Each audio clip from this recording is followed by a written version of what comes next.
क्या विनेश फोगाट को साजिश करके डिस्क्वालीफाई करवाया गया है? क्या फिर एक बार विनेश राजनीतिक साजिशों का शिकार बन गई हैं? आखिर क्यों विनेश का पुराना ट्वीट अब वायरल हो रहा है, जिसमें वो बोल रही हैं कि उन्हें ओलंपिक्स में खेलने से रोका जा रहा है, उनके खिलाफ साजिशें हो रही हैं? क्या वाकई जिस साजिश का अंदाजा विनेश फोगाट ओलंपिक्स से पहले लगा रही थी वही अब सच हो गई है? क्यों विनेश के परिवार वाले सरकार और सरकार के चहेते ब्रजभूषण पर आरोप लगा रहे हैं? क्या वाकई फिर एक बार सिस्टम की वजह से, सरकार में बैठे फर्जी लोगों की वजह से विनेश हार गई हैं? क्या उन्हें जानबूझकर ओलंपिक्स में गोल्ड मेडल लाने से रोका गया है ताकि फर्जी लोगों की इज्जत बची रहे? आखिर ये सब सवाल क्यों उठ रहे हैं? और क्या है विनेश का वो पुराना ट्वीट जो आज वायरल हो रहा है? उसमें सच्चाई जो झलक रही है, जिस तरह से विनेश ने पहले ट्वीट किया था, लेकिन अब उसकी सच्चाई झलक रही है। आखिर ये पूरा मामला क्या है, तो चलिए हम आपको बताते हैं। दरअसल पेरिस ओलंपिक से एक बहुत बुरी खबर सामने आई है, जिसने विनेश फोगाट ही नहीं बल्कि देश के गोल्ड मेडल जीतने का सपना तोड़ दिया है। फाइनल मुकाबले से पहले विनेश को डिस्क्वालीफाई कर दिया गया, जिसके बाद सोशल मीडिया पर चारों तरफ इसे राजनीतिक साजिश बताया जा रहा है। हर कोई इसको लेकर बातें कर रहा है और इन बातों के बीच ही विनेश फोगाट का पुराना ट्वीट वायरल हो रहा है, जिसमें उन्होंने ब्रजभूषण और सरकार पर आरोप लगाते हुए कहा था कि उन्हें ओलंपिक्स में खेलने से रोका जा रहा है, उनको मानसिक तौर से प्रताड़ित किया जा रहा है। विनेश ने ये ट्वीट 12 अप्रैल 2024 को किया था, लेकिन आज जिस तरह से उन्हें डिस्क्वालीफाई किया गया है, उसे देखते हुए लग रहा है कि विनेश इसी षड्यंत्र की बात कर रही थी। विनेश ने अपने ट्वीट में कहा था कि 19 अप्रैल को एशियन ओलंपिक्स क्वालिफाई टूर्नामेंट शुरू होने जा रहे हैं। मेरे द्वारा लगातार 1 महीने से भारत सरकार से मेरे कोच और फिजियो की मान्यता के लिए रिक्वेस्ट की जा रही है। मान्यता के बिना मेरे कोच और फिजियो का मेरे साथ कंपटीशन अरीना में जाना संभव नहीं है, लेकिन बार बार रिक्वेस्ट करने पर भी कहीं से भी कोई ठोस जवाब नहीं मिला है। कोई भी मदद करने को तैयार नहीं है। क्या हमेशा ऐसे ही खिलाड़ियों के भविष्य के साथ खेला जाता रहेगा?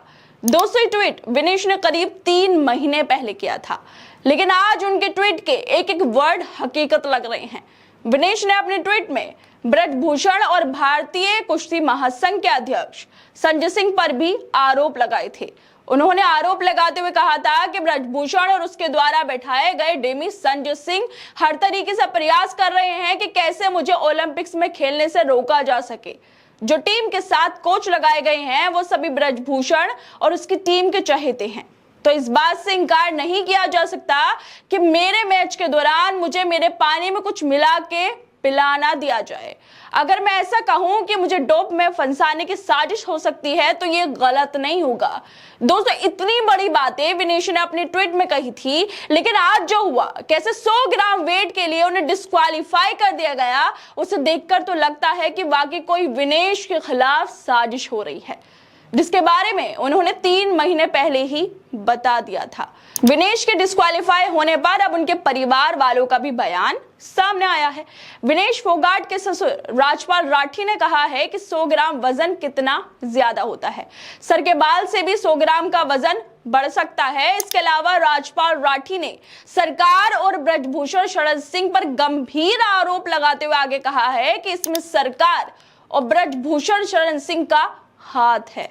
दोस्तों, जिस तरह से पहले विनेश ने सरकार और ब्रजभूषण पर आरोप लगाए, सोशल मीडिया पर लोग इसे राजनीतिक साजिशें कह रहे हैं, और अब विनेश फोगाट के परिवार वालों का सरकार और ब्रजभूषण पर आरोप लगाने से आप लोगों को क्या लगता है? इन सब चीजों के पीछे आखिर किसका कनेक्शन है? क्या वाकई जो पहलवान देश का गौरव, देश के भ्रष्ट सिस्टम से खिलाफ लड़ रहे थे, इसी भ्रष्ट सिस्टम ने जानबूझकर हरवा दिया है? क्या वाकई विनेश फोगाट ओलंपिक से डिस्क्वालीफाइड नहीं हुई, उन्हें जानबूझ के डिस्क्वालीफाई कराया गया है? अगर वाकई ऐसा है तो सोचिए, देश के गौरव, इस जुझारू और बहादुर बेटी के खिलाफ साजिश कितनी बड़ी और कितनी गहरी होगी। कल तक तो विनेश फोगाट बिल्कुल फिट थी और आज वो अनफिट हो गई।